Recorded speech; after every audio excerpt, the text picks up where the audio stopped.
స్తోత్రములు తండ్రి. ఈ ఉదయకాల సమయం అందు ప్రభువా తండ్రి నాయన నీ యొక్క వాక్యం జ్ఞానించుకుంటుకు తండ్రి నాయన మేము తండ్రి నాయన త్వరపడుచుండగా ప్రభువా నీ కృప ద్వారా తండ్రి నాయన సిలువలో పలికిన రెండో మాటను జ్ఞానించుకుంటుకు నీ జ్ఞానము మాకు అనుగ్రహించండి అయ్యా. విన్నవారికి కూడా తండ్రి నాయన ప్రభువా ఆ వాక్యం అర్థమయ్యి వాళ్ళ హృదయంలో భద్రం చేసుకుంటుకు ప్రభువా అయ్యా నీ సిలువ త్యాగం జ్ఞాపకం చేసుకుంటుకు ప్రభువా నీ కృప దయచేయమని ప్రభువా తండ్రి నాయన మా జ్ఞానము కాదు కానీ ప్రభువా, మా స్వరము కాదు కానీ ప్రభువా, నీ జ్ఞానముతో తండ్రి నాయన మమ్మల్ని నింపమని మేము ప్రార్థిస్తున్న ప్రార్థన వాక్యమందు నీ ఆలోచన చొప్పున మేము ప్రసంగం ఇచ్చుటకు సహాయము చేయమని యేసు నామములో ప్రార్థిస్తున్నాం తండ్రి, ఆమేన్.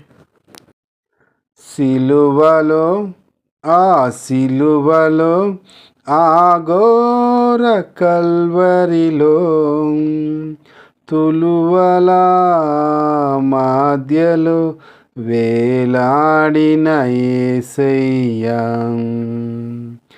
సిలువలో సిలువలో ఆ ఘోర కల్వరిలో తులువల మధ్యలో వేలాడిన యేసయ్యా.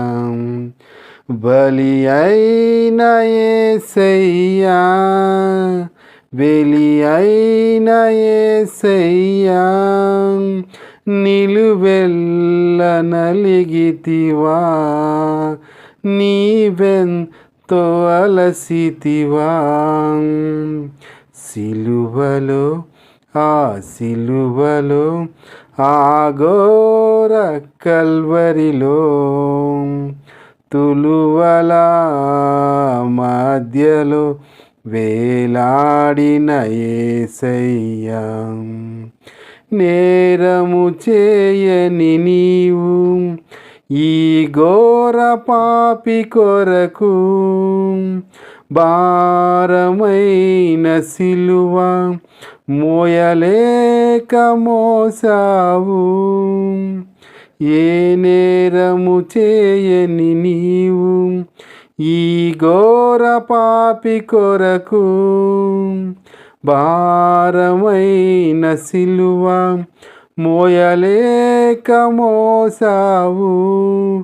కొరడాలు చెల్లని చీల్చెని నీ సుందర దేహముని, కొరడాలే చెల్లని చీల్చెని నీ సుందర దేహమునే. తడిపెనే నీ తనువునే రుధిరంబుదారలై, తడిపెనే నీ తనువునే రుధిరంబుదారలై. బలి అయిన యేసయ్యా, విలి అయిన యేసయ్యా. సిలువలో సిలువలో ఆ ఘోర కల్వరిలో తులువల మధ్యలో వేలాడిన యేసయ్యా. సిలువలో సిలువలో ఆ ఘోర కల్వరిలో తులువల మధ్యలో వేలాడిన యేసయ్యా. బలి అయిన యేసయ్యా, వెలి అయిన యేసయ్యా, నిలువెల్ల నలిగితివా, నీవెంతో అలసితివా. నిలువెల్ల నలిగితివా, నీవెంతో అలసితివా. ఈ ఉదయకాల సమయమందు దేవుడి యొక్క వాక్యము మనం జ్ఞానించుకుందాము. మరి నిన్నటి దినాన్న సిలువలో పలికిన మొదటి మాట జ్ఞానించుకున్నాము. ఈరోజు మరి తండ్రి దయబట్టి సిలువలో యేసయ్య పలికిన రెండవ మాటను మనము స్మరించుకుందాము. వాక్య భాగము లోకాసువార్త 23:43 వచనం. నేడు నీవు నాతో కూడా పరదేశంలో ఉందువని నిశ్చయంగా నీతో చెప్పుచున్నానని వారితో చెప్పెను. యేసయ్యను సిలువ వేసినప్పుడు ఆయనకు ఇరుపక్కల 2 దొంగలు సిలువ వేశారు. వారిలో ఒకడు యేసయ్యను ద్వేషించగా రెండోవాడు తన తప్పును తెలుసుకొని ప్రాయశ్చిత్తపడ్డాడు. ఆ ప్రాయశ్చిత్తపడిన దొంగతో యేసయ్య పలికిన అభయము వాక్యము ఇది. ఇప్పుడు ఎన్నో పాపాలు చేస్తాము, ఎన్నో ఇబ్బందులు కలిగిస్తాము ఎవరికైనా. మనలో ఏ మంచి లేకపోయినప్పటికీ కూడా ఒకరిని నిందించుటకు మనం ముందుగా ఉంటాము. అలా కాకుండా దేవుడి యొక్క స్వభావము పశ్చాత్తాపడినప్పుడు వెంటనే దేవుడు యేసయ్య నేడు నీవు కూడా పరదేశీలో ఉందని చెప్పినట్టుగా అక్కడ ఉంది. అయితే ఆ దొంగ, ఇద్దరు దొంగలు ఉన్నారు, ఒకవైపు కుడివైపు ఒకరు, ఎడమవైపు ఒకరును. వారితో పాటు యేసయ్యను కూడా సిలువ వేసినప్పుడు అయితే ఒక దొంగ బాగా ద్వేషిస్తున్నాడు, ఇంకో దొంగ గ్రహిస్తున్నాడు అక్కడ ఏడు జరుగుతుంది అని. అయితే ఒక దొంగ ఇంకో దొంగతో అంటున్నాడు, మనం చేసిన తప్పులకి ఇది న్యాయమే చేస్తున్నారు, సిలువ వేస్తున్నారు, ఏ నేరమో చేయని ఇతనికి సిలువ వేయటమేటని అతను గ్రహించాడు. అక్కడ గ్రహించి, అయ్యా నువ్వు నన్ను జ్ఞాపకము చేసుకోమని అడిగినప్పుడు యేసయ్య తక్షణమే, ఒకరోజు కాదు, 2 రోజులు కాదు, సంవత్సరం పోయాక చేసుకుంటాను అని అనలేదు. ఆ నిమిషమే, ఆ సెకండ్లోనే నువ్వు నాతో కూడా పరదేశీలో ఉందని నిశ్చయముగా చెప్పినట్టుగా మనం చెప్పుకుంటున్నాం. అయితే దేవుడి యొక్క స్వభావం ఏంటంటే ఆదరణ, ప్రేమ, క్షమాపణ ఇవన్నీ కలిగి ఉన్నాడు అతను. అయితే పశ్చాత్తాపం, ఆ దొంగ తన పాపాన్ని ఒప్పుకున్నాడు. మనం చేసిన పనికి తగిన శిక్ష అనుభవిస్తున్నాం, కానీ ఆయన ఏ తప్పు చేయలేదు అని ప్రకటిస్తున్నాడు. రక్షకుడు మొదటి మెట్టు పాపం ఒప్పుకుంటున్నాడు. రక్షింపబడ్డానికి ముందు మనం చేసింది పాపమని ఆ రెండో దొంగ ఒప్పుకుంటున్నాడు. యేసయ్య దైవేకత్వంపై విశ్వాసం, అతను దేవుడు అని విశ్వసించాడు ఆ దొంగ. అందరూ యేసయ్యని హేళన చేస్తున్న సమయంలో ఆ దొంగ మాత్రం ఆయన్ను ప్రభువా అని పిలిచాడు. యేసయ్య యొక్క రాజుని, ఆయనకు ఒక రాజ్యం ఉందని విశ్వసించాడు. ఆ తక్షణమే యేసయ్య చాలా కాలం తర్వాత అని అనలేదు కూడా, నేడని యేసయ్య అన్నట్లుగా అక్కడ కనబడ్డది. అయితే దేవుడి యొక్క స్వభావం ఏంటంటే క్షమించే గుణం అండి. యేసయ్యను నమ్మిన క్షణమే రక్షణ కలిగింది ఆ దొంగకి. ఇది దేవుని సన్నిధిలో సూచించిన పాపిగా ఉన్న అతని పరదేశీలో పశ్చాత్తాపడడం వల్ల పరదేశీలో ఉందని యేసయ్య పలికిన ఆ మాట అండి అది. అయితే మనం ఎన్నోసార్లు తప్పిపోతూ ఉంటాము, తల్లిదండ్రులు ఇబ్బంది పెడతాము, తల్లిదండ్రులు వ్యతిరేకంగా ఉంటాము. ఎలా ఉన్నప్పటికీ అంత దొంగ చూడండి, ఎన్నో హత్యలు చేసుంటాడు, ఎన్నో దొంగతనాలు చేసుంటాడు. ఆ ఇద్దరు దొంగలు కూడా అలా చేయడం వల్ల వాళ్ళని సిలువ వేశారు. వాళ్ళతో పాటు ఏ నేరం చేయనప్పటికీ ప్రవచనం నెరవేర్పు జరగాలి కాబట్టి యేసయ్యను కూడా సిలువ వేయుటకు ఒప్పుకున్నాడు అతను.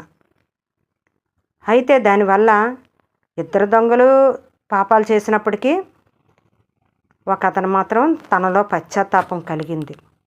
దేవుడని గ్రహించే హృదయం తెరవబడ్డది అతను. అందువల్ల ఆ దొంగ రక్షింపబడ్డాడు. ఒక చిన్న ఉదాహరణ చెప్పుకుందాం. ఒకసారి ఊహించండి, ఆ దొంగ తన జీవితం అంతా తప్పులు చేసే గడిపాడు. బహుశా అతనికి దేవుని గురించి తెలియకపోవచ్చు, కానీ సిలువ మీద మరణానికి చేరువలో ఉన్నప్పుడు పక్కనే ఉన్న యేసుక్రీస్తు ప్రేమను చూశాడు. మనుషులు అతన్ని విసర్జించారు, చట్టం అతనికి మరణశిక్ష వేసింది, కానీ లోకరక్షకుడు మాత్రం నువ్వు చేసిన పాపాలు చాలు, ఇక నా రాజ్యంలోకి రా అని ఆహ్వానించారు. ఇది మనకు ఇచ్చే గొప్ప నిరీక్షణ. మనము ఎంతటి పాపాత్ములైనా పశ్చాత్తాపంతో ఆయన వైపు తిరిగితే ఆయన మనల్ని చేర్చుకుంటారు, ఆహ్వానిస్తారు. తోసివేసే దేవుడు కాదు, దేవుడు మనకి సమీపంగా ఉండే దేవుడు. ఈ రెండో మాట ద్వారా మనం నేర్చుకునేది ఏమిటంటే రక్షణ అనేది మన క్రియల వల్ల వచ్చేది కాదు, కేవలం యేసయ్య కృప వల్ల, మన విశ్వాసం వల్ల వస్తుంది.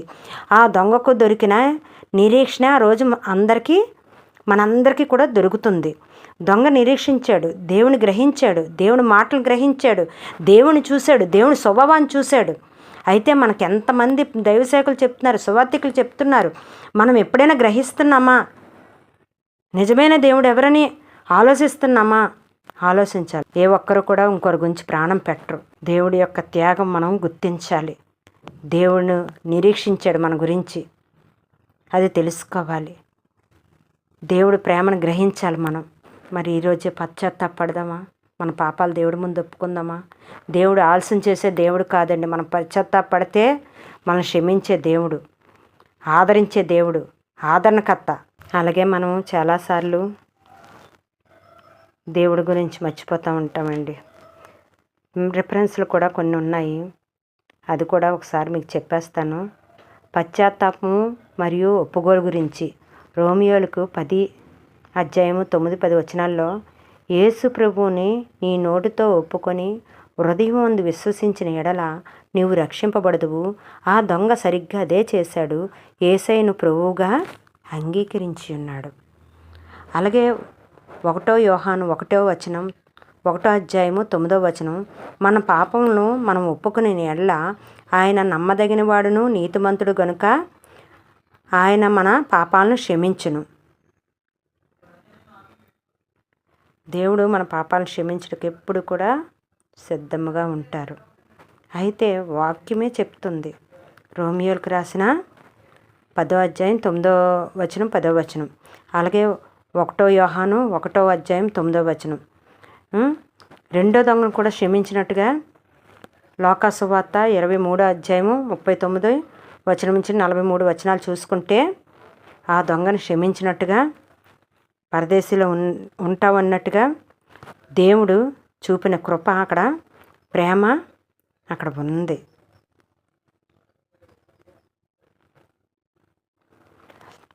అలాగే యెషయా 53:12 అపరాధముల్లో ఒకడుగా ఎంచబడెను.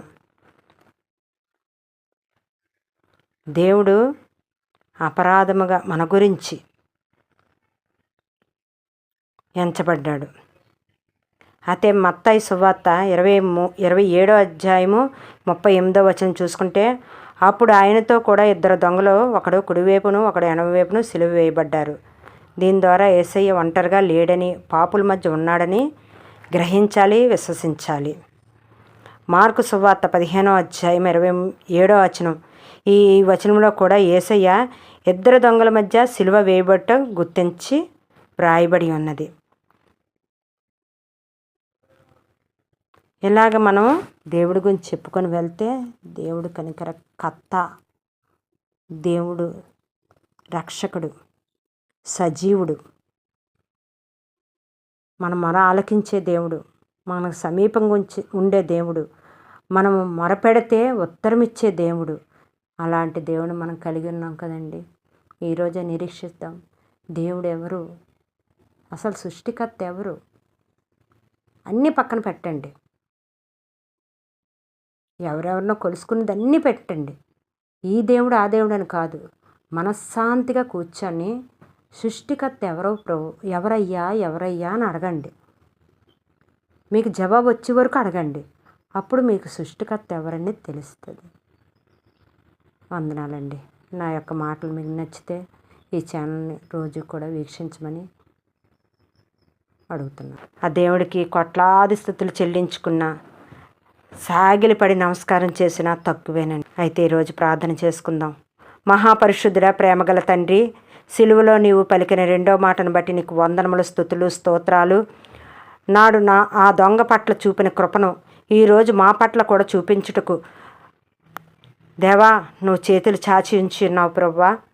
మా తప్పులను ఒప్పుకుంటున్నాము. మీ రాజ్యంలో మాకు కూడా చోటు దయచేయండి ప్రభువా. ఈ ఛానల్ వీక్షిస్తున్న ప్రతి బిడ్డను దీవించండి. వాళ్ళ హృదయాల్లో రక్షణ నిరీక్షణ గురించి నింపబడి యేసు నామంలో వాళ్ళు నీవేపు తిరుగుటకు సహాయం చేయమని, దేవా ఎంత పాపనైనా రక్షిస్తావని గ్రహించుటకు, నీ రాజ్యంలో మేము కనిపించుటకు, నిన్ను దేవుడని ఒప్పుకొనుటకు సహాయము చేసి నడిపించమని క్రీస్తు నామంలో ప్రార్థిస్తున్నాం తండ్రి. ఆమెన్.